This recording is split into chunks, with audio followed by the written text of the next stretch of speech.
Hey guys, Slogdog here to tell you about my first impressions of patch 12.10 because I've been playing League these past days and I got a lot of good games in with Yorick and a few other champions. I know a lot of you guys want the answer to the question, so I'll give the TLDR after I explain what the changes are for those that don't know. The durability patch changes the league fundamentally, giving every single champion plus 70 base health and more health, armor and magic resist growth. Yes, every single champion. That includes the most unpopular champions like Skarner and your most popular champion oh my.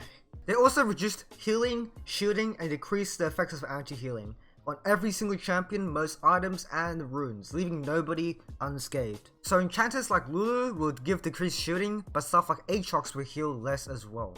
So how's Yorick? Well, the answer is Yorick's pretty good now. Yorick getting increased base stats is a lot more valuable to him than someone with a lot of dashes like Irelia and Fiora, right? The reason for this is because Yorick's main issue is the fact that he has nowhere to defend himself, so the only way he can get stronger is by just getting increased base stats. He has no steroid to help him, no damage reduction, nothing. Just his plain thickness to display to everyone.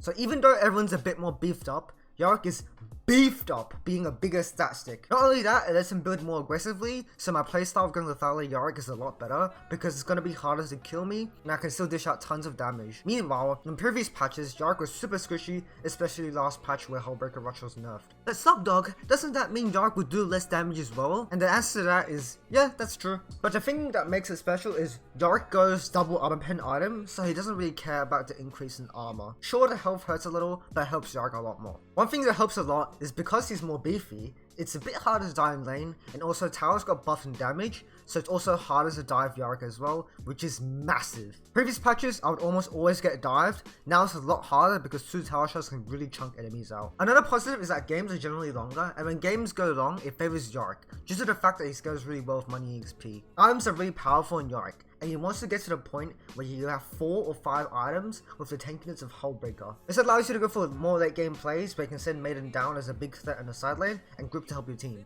Now that we got over the positives of the change, let's go over the negatives. So firstly, because every champion did get tankier, this does suck trying to kill squishies. Squishies are generally a lot harder to kill now, and this makes it a pain in the ass to kill stuff like Vein of Shieldbow or Ezreal's or Kog'Maw's going Warden's Mail 3rd item. Kog'Maw's can still just stand there as well and sit still with 2k health and beat you down. It's a bit weird. Another bad thing is that it's hard to solo kill in lane in my opinion because they're so tanky. Now your lane opponents have over 700 health level 1 alone and it's only going to get higher. However, other than that part, the patch is generally pretty goddamn good for Yorick. Even though I don't like these long games, the meta is definitely going to shake up due to late game champions being a lot better, but we'll have to wait and see. Right now I'm seeing a lot of Gwen's, which is kind of annoying because she's really tanky and beats Yorick generally. Anyways guys, I appreciate your time for watching this video. Have a great one everyone and stay safe.